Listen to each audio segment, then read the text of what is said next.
Bienvenue sur les coulisses du voyage, le podcast pour voyager avec sens et bon sens. Je suis Laura, co-autrice du blog Les Globe Blogueurs. Depuis 6 ans, j'y raconte mes voyages à travers le monde et je tisse des liens avec une formidable communauté de voyageurs. Chaque jour, je reçois des questions en lien avec les aspects pratiques du voyage et j'ai décidé d'y répondre dans ce podcast. Je partagerai donc toutes mes ressources, mes astuces et mes bons plans que j'ai glanés au cours de mes 15 dernières années de voyage, que ce soit en solo, en amoureux ou en famille.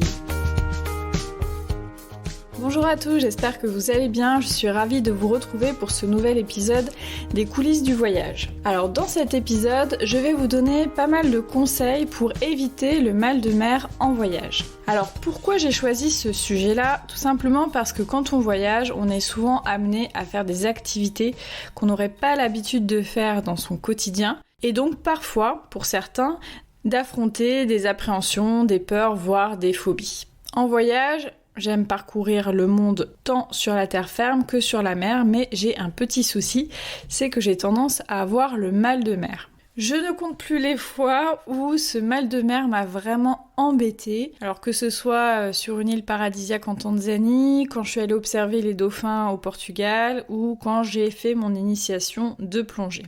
Il y a vraiment des fois où ça m'a juste un petit peu embêtée et d'autres fois où ça m'a vraiment foudroyée sur place.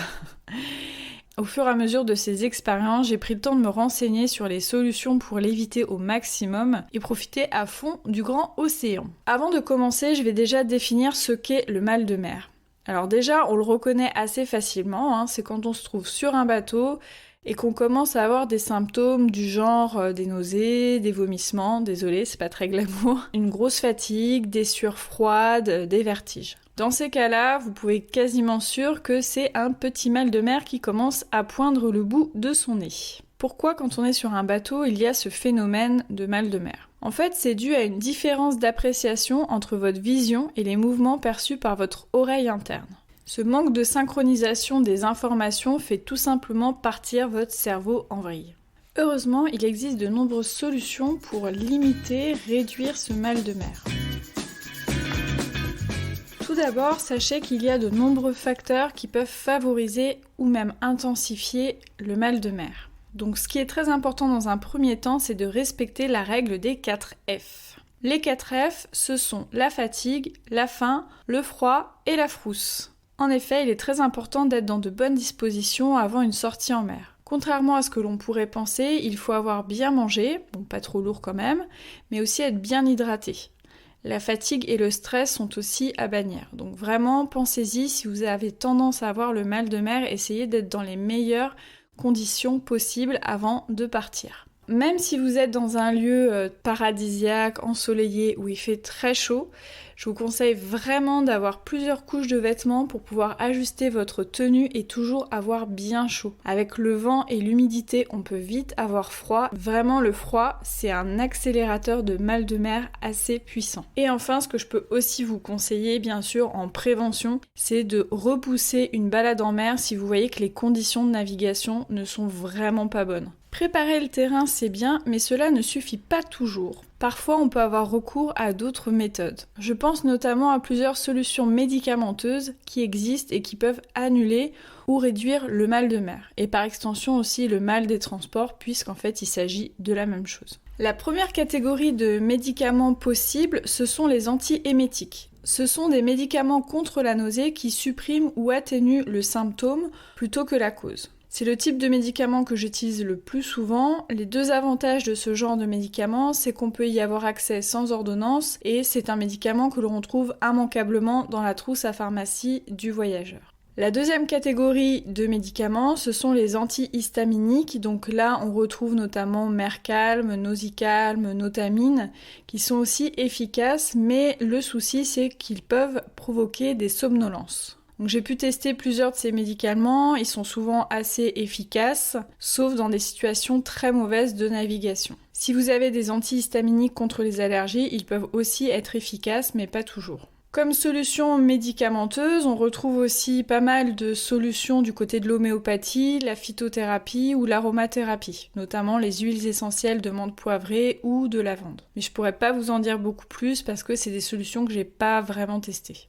Il existe aussi un patch qui est rempli de scopolamine et qui bloque les capteurs de l'oreille interne. Ce système, il est disponible uniquement sur ordonnance car il peut provoquer des effets secondaires assez graves. De toute façon, quand vous prenez des médicaments, je vous conseille vraiment d'en parler à votre pharmacien ou à votre médecin pour vraiment qu'il puisse vous prescrire le meilleur produit possible. Alors, vous verrez aussi, dans certains pays, il y a des médicaments contre le mal de mer qu'on peut trouver assez facilement sans ordonnance. Dans ces cas-là, je vous conseille vraiment d'aller dans une pharmacie et d'expliquer votre problème pour qu'on puisse vous donner, pareil, le meilleur médicament possible et pas de prendre un truc que quelqu'un vous a donné comme ça au hasard sans trop savoir ce que c'est. Si vous n'avez pas envie d'ingurgiter des médicaments, il existe aussi des méthodes mécaniques. Donc par exemple le bracelet acupuncture. Donc c'est un bracelet qui compresse une zone spécifique à votre poignet et soulage ainsi le mal de mer. J'avoue qu'au début j'étais un peu sceptique, mais j'ai lu pas mal de retours positifs et je l'ai moi-même essayé une fois en balade et c'est vrai que j'ai pas du tout eu le mal de mer. Alors est-ce que c'était grâce à ça ou pas? C'est toujours un petit peu difficile à savoir. En tout cas, je pense que c'est à tester, ça coûte pas très cher, environ une dizaine d'euros, donc bon, on prend pas beaucoup de risques à l'essayer. Il existe aussi un autre dispositif mécanique, encore plus perfectionné celui-là, ce sont les lunettes anti-mal de mer ou boarding ring. Ce sont des lunettes dans lesquelles sont ajoutés un liquide bleu qui se déplace en fonction du mouvement de la mer, de manière à annuler et conserver un horizon bien droit. Grâce à ce système, l'oreille interne est moins chamboulée et donc on n'a pas tous les symptômes du mal de mer. Alors ces lunettes m'intriguent pas mal, j'ai lu pas mal de retours positifs. Je l'ai jamais testé parce que je pense que j'ai pas suffisamment l'occasion de partir en mer pour que ça soit rentable pour moi. Au moment où je fais ce podcast, les lunettes coûtent environ 90 € et sont valables quelques années, parce qu'en fait le liquide, au bout d'un moment, il fonctionne plus trop. À voir donc si c'est un investissement qui peut être intéressant pour vous, mais en tout cas, je trouve que c'est intéressant de connaître cette solution. Côté méthode naturelle, vous pouvez aussi regarder du côté du gingembre. En fait, la marine a fait des essais auprès de ses marins sur l'efficacité du gingembre par rapport au mal de mer et a obtenu de très bons résultats. Donc on trouve des capsules de gingembre en pharmacie, elles peuvent être aussi prescrites par le médecin, mais vous pouvez aussi prendre du gingembre frais ou mariné, a priori c'est assez efficace. Maintenant que nous avons vu toutes les solutions de prévention contre le mal de mer, passons maintenant à tout ce que l'on peut faire une fois sur le bateau si jamais le mal de mer arrive quand même. Voici quelques astuces que vous pouvez mettre en place sur le bateau, certaines conviendront mieux à d'autres, donc je vous les liste toutes. La première déjà, c'est de regarder l'horizon ou un point fixe sur Terre. Pour moi, ça marche pas beaucoup, mais c'est souvent efficace pour la plupart des gens. Vous pouvez aussi prendre soin de respirer profondément et de vous concentrer sur votre respiration. Placez-vous aussi là où le bateau bouge le moins.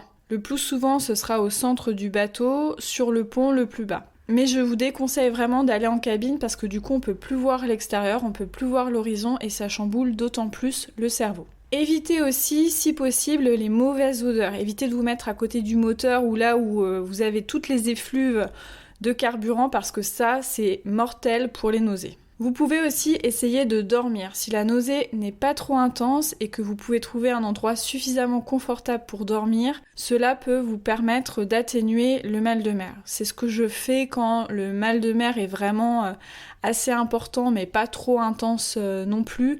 Ça m'aide à passer ce moment désagréable. S'il n'est pas possible de dormir, restez occupé, tentez de détourner votre attention.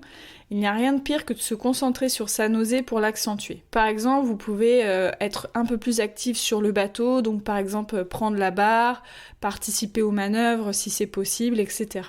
Éloignez-vous aussi des autres personnes souffrant du mal de mer. Voir d'autres personnes ayant la nausée ou voir d'autres personnes vomir, je peux vous assurer que c'est la garantie d'être encore plus malade. Je sais pas si vous avez déjà vécu ce moment où tout le monde dans le bus se met à être malade, mais c'est vraiment pas conseillé du tout. Donc voilà, essayez de vous mettre dans votre petit cocon à l'abri et sans vous préoccuper des autres. Alors attention aussi, si vous êtes sujet au mal de mer, sachez qu'il y a certains médicaments comme les anti-inflammatoires, certains types de pilules contraceptives ou des antidépresseurs qui peuvent aussi accentuer les nausées. Donc si vous avez des traitements en cours, essayez de voir avec votre médecin s'ils peuvent avoir une influence ou non sur votre mal de mer.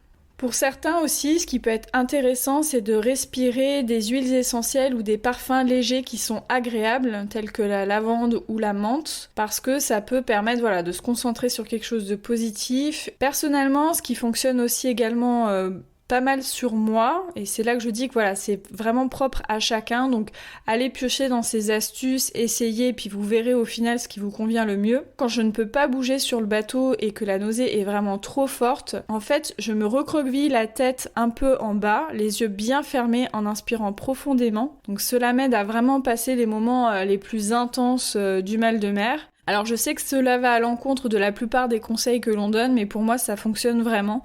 Donc voilà, tout ça pour dire qu'il y a les principes généraux, mais il y a aussi des variabilités et particularités de chaque personne. Donc voilà, essayez d'identifier dans quelle position, quelle attitude vous permet de mieux vivre ce moment. Et enfin, ce que je vous déconseille vraiment fortement, c'est de prendre des photos ou d'observer avec des jumelles ou bien de lire si vous êtes déjà sujet au mal de mer ou au mal de transport, parce que vraiment, ça va augmenter les effets. Donc comme je l'ai dit à plusieurs reprises, en fait, les conseils que je donne ici sont valables pour le mal de mer, mais sont valables pour le mal des transports en général, parce qu'en fait, c'est le même mécanisme qui est à l'œuvre. Et voilà, j'ai partagé avec vous toutes mes astuces pour lutter efficacement contre le mal de mer. J'espère vraiment que cela vous sera utile tout au long de l'été et en toute saison d'ailleurs, que cela vous aidera à vivre de belles balades en bateau, à rejoindre de superbes îles en France ou ailleurs. Si vous avez besoin d'autres conseils pour préparer vos vacances à la mer, allez écouter l'épisode dédié au sujet. Vous allez trouver plein d'astuces pratiques pour trouver de beaux hébergements durables et des activités au top. Je vous remercie énormément de votre écoute et si vous voulez donner un petit coup de pouce à ce podcast, partagez-le autour de vous, parlez-en à toute votre famille, à tous vos amis, abonnez-vous et laissez-moi un commentaire sur Apple Podcast, ça me fera extrêmement plaisir. Je vous souhaite de belles escapades et je vous dis à très bientôt pour un nouvel épisode.